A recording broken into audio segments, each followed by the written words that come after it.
Good morning student. आज हम करेंगे आधुनिक कविता से नई कविता तक जितने भी क्वेश्चन हैं उनको रिवाइज करेंगे। अगर उसमें कुछ न्यू बात भी हुई तो मैं आपको बताऊंगी साथ साथ, और जो एक्स्ट्रा मतलब जो मटेरियल होगा जिससे क्वेश्चन आ सकते हैं वो भी करेंगे। भारतेंदु युग में कौन सी काव्य मुख्य है? काव्य भाषा प्रमुख थी। खड़ी बोली, ब्रज, अवधी, प्रतिष्ठित हिंदी। जो खड़ी बोली थी ये मीर खुसरो ने सबसे पहले इसका प्रयोग किया था स्टूडेंट, लेकिन जो भाषा प्रमुख थी वो थी ब्रज भाषा थी भारतेंदु युग में।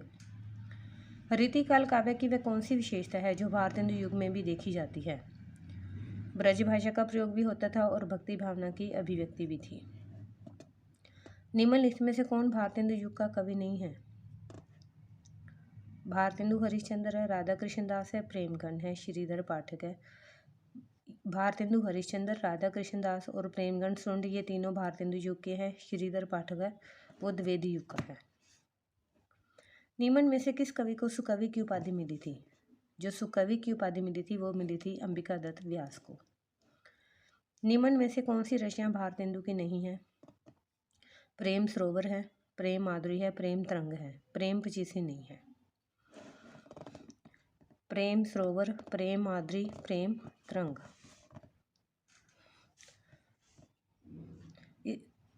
इसकी एक ये याद रख लीजिए कि जो भारतेंदु की रचना है उसके आगे प्रेम लगता है।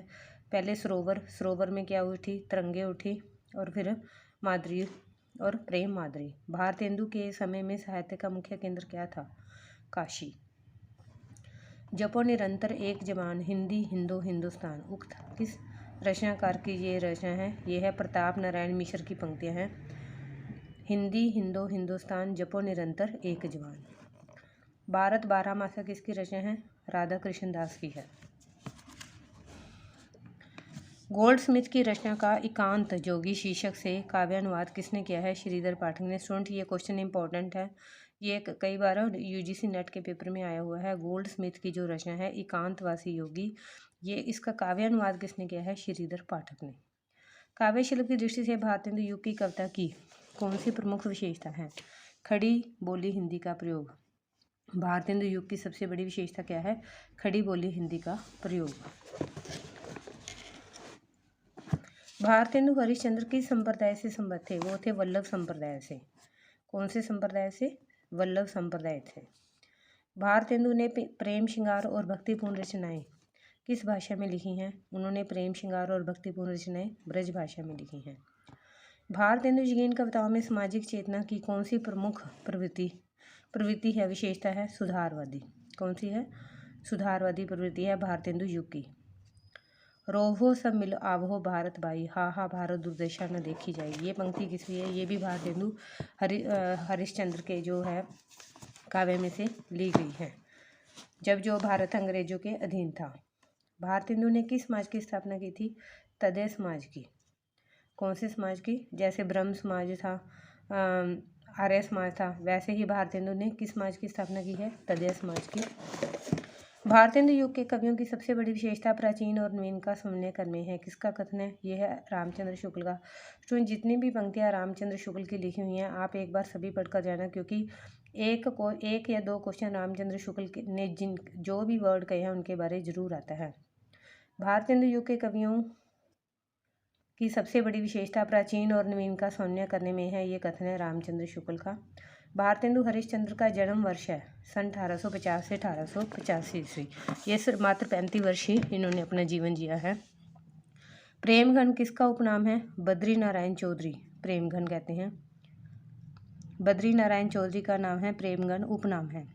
कौन करे जो नहीं कसकत, सुनी विपत्ति बाल निधवन की किसकी पंक्ति है?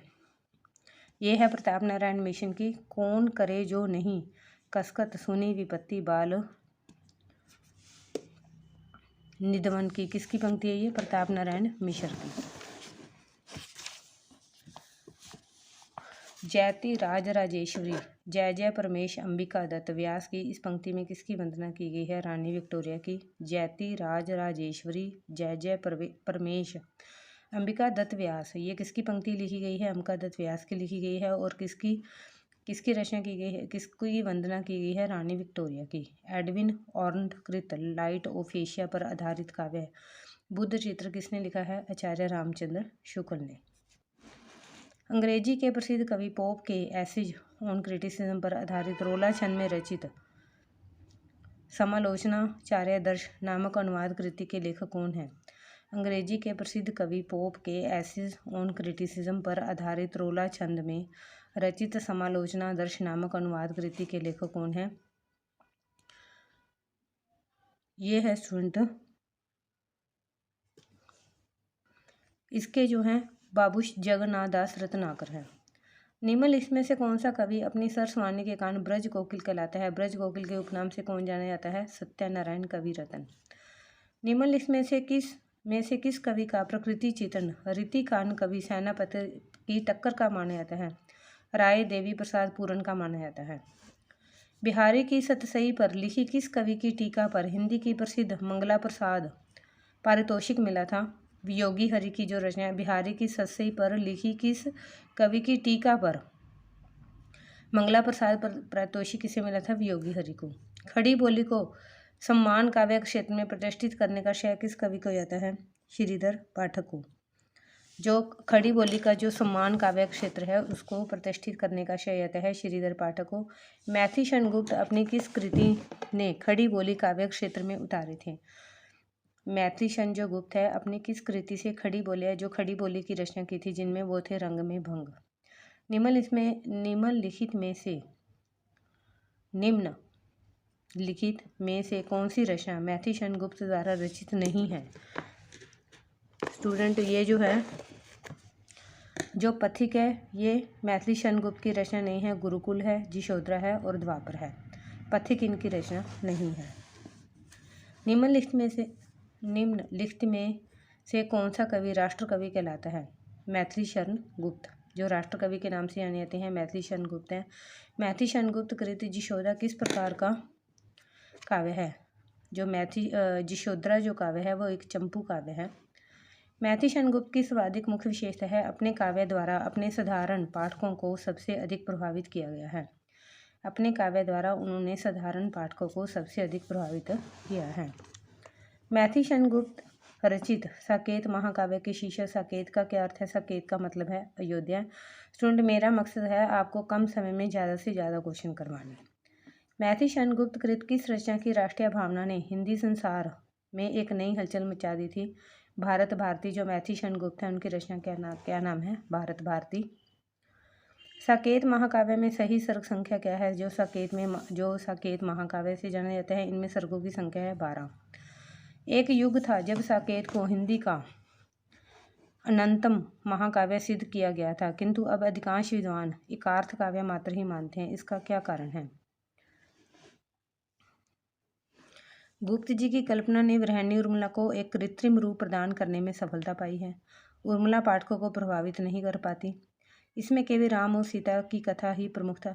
स्टूडेंट, मैं आपको एक क्वेश्चन बता दूं, आर्मी स्कूल के पेपर में था। जो लक्ष्मण था उनकी पत्नी का क्या नाम था? ये क्वेश्चन आया था। उसमें बताने थे कि उर्मिला की पत्नी का क्या नाम था।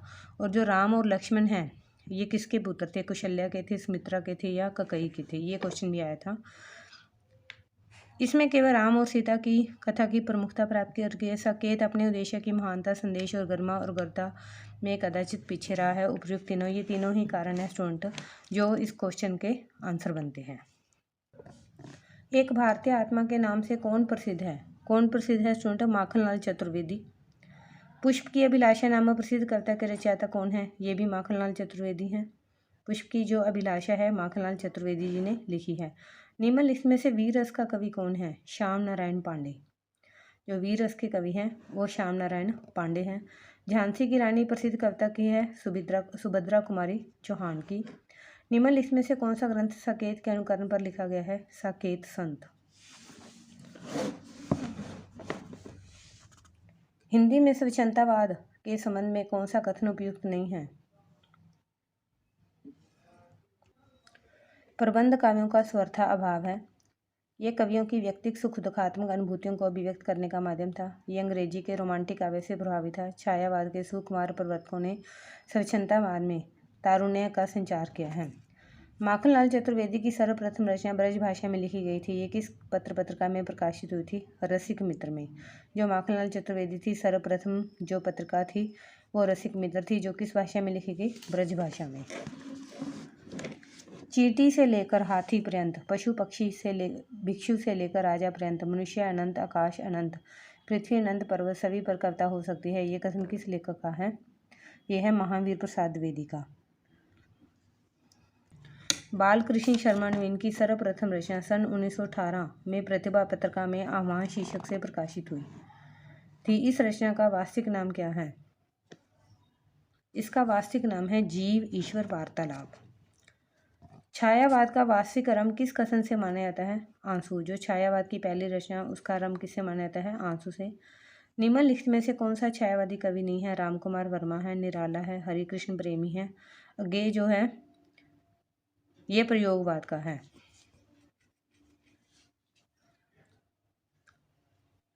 छायावाद का सर्वाधिक उज्जवल पक्ष है मानवतावाद।